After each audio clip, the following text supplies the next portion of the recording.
दोस्तों, मुझे पता है आप सब लॉकडाउन में बोर हो रहे हैं, तो मैं आपकी बोरियत दूर करने के लिए लाया हूँ hello app, India's leading social media platform. Hello app पे आपको मिलेंगे trending news, funny, educational, cooking, dance और भी बहुत सारे वीडियोस। इसके अलावा latest updates of your favourite celebrities. तो देर किस बात की है, अभी डाउनलोड करो हेलो ऐप और करें अपनी बोरियत का खात्मा। कामचोर देवरानी।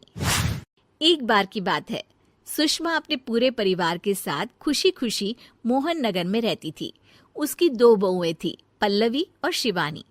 एक दिन दोनों बहुएं रसोई में काम कर रही होती है कि तभी उनकी सास सुषमा उन्हें बुलाती है। अरे बहू, जरा इधर तो आना।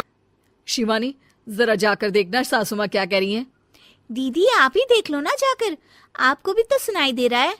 अरे मैं आटा गूंद रही हूँ ना, तुम चली जाओ। हाँ तो मैं भी तो सब्जी काट रही हूँ ना दीदी। अरे बहू जल्दी आओ। ओह, ये तो जाएगी नहीं। मैं ही जाकर देखती हूँ कि क्या करना है। पल्लवी सुषमा के कमरे में जाती है। जी मम्मी जी, क्या हुआ? शाम को घर पर कुछ मेहमान आने वाले हैं, तो तुम अच्छा सा खाना बना लेना बहू। ठीक है मम्मी जी, आप बता दीजिए क्या क्या बनाना है और कितने लोग आ रहे हैं। सुनील की मौसी जी और उनका पूरा परिवार आ रहा है। कुल मिलाकर 3 लोग और हमें मिलाकर हुए 9 लोग। तो अभी से ही तैयारी करना शुरू कर दो। और हाँ, घर की सफाई भी कर देना, हाँ अच्छे से। जी मम्मी जी, सब काम हो जाएगा, आप चिंता मत कीजिए। पल्लवी शिवानी को घर में मेहमान आने वाले हैं इसके बारे में बताती है।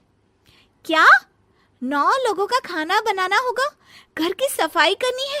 बाप रे, सासू माँ ने तो हमें घर की नौकरानी ही समझ कर रखा है।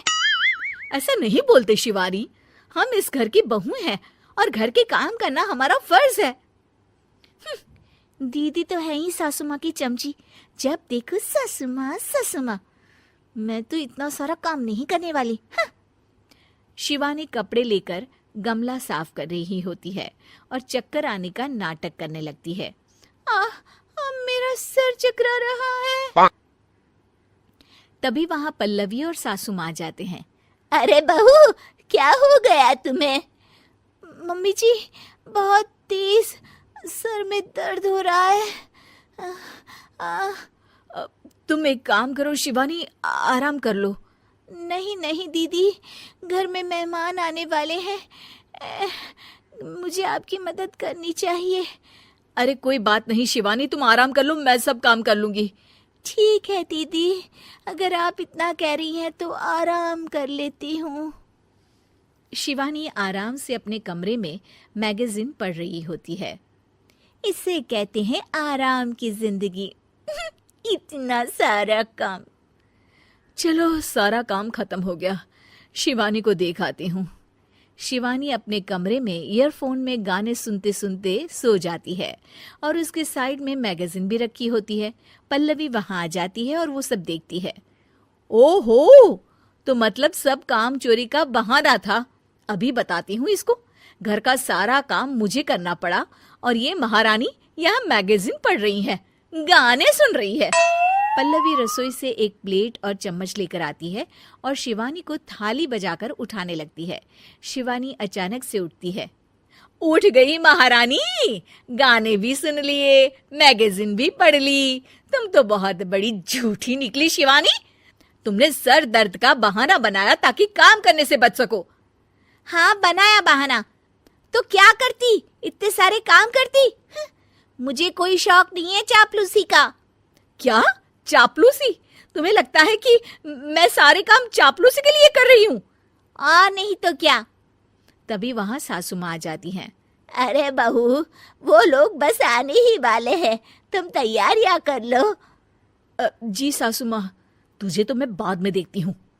सब खाना खाने बैठते हैं और खाना शुरू करते हैं। तभी सुनील की मौसी बोलती है। वाह भाई वाह, खाना तो बहुत ही अच्छा बना है सुषमा जी, एक एक चीज में क्या स्वाद है। ये सुनकर शिवानी मुंह बना लेती है। उसे अपनी जेठानी की इतनी तारीफ रास नहीं आती। आपकी बहुएं तो बहुत ही अच्छा खाना बनाती हैं। हाँ, बनाती तो दोनों ही अच्छा है, पर आज ना ये सारा खाना बड़ी बहू ने बनाया है। छोटी बहू की तबीयत ठीक नहीं थी, सो इसलिए। मानना पड़ेगा सुषमा जी, आपकी बड़ी बहू तो बहुत ही गुणवान है। पल्लवी की तारीफ सुनकर शिवानी को जलन होती है। पल्लवी ये सुनकर खुश हो जाती है और शिवानी की तरफ देखकर उसे चिढ़ाती है। कुछ देर बाद मेहमानों के जाने का वक्त हो जाता है। मौसी जी सबके लिए उपहार लाई होती है। वो सबको शगुन के पैसे देती हैं और अंत में पल्लवी के पास आती है। तुम्हारे लिए शगुन का लिफाफा तो है ही, पर बहू तुम्हें एक और उपहार भी मिलेगा इतना अच्छा खाना बनाने के लिए। मौसी अपने सोने के कंगन निकालकर पल्लवी को पहना देती है। ये लो, ये मेरे मनपसंद कंगन है, अब से ये तुम्हारे हुए। धन्यवाद मौसी जी। ये देखकर शिवानी तो पूरी तरह से जल जाती है और गुस्से से रसोई में चली जाती है। तभी वहां पल्लवी आ जाती है और उसे अपने कंगन दिखाने लगती है। देवरानी जी, अब आपका सर दर्द ठीक तो है ना? मुझे लगता है कि अब सर दर्द शुरू हो गया होगा आपका।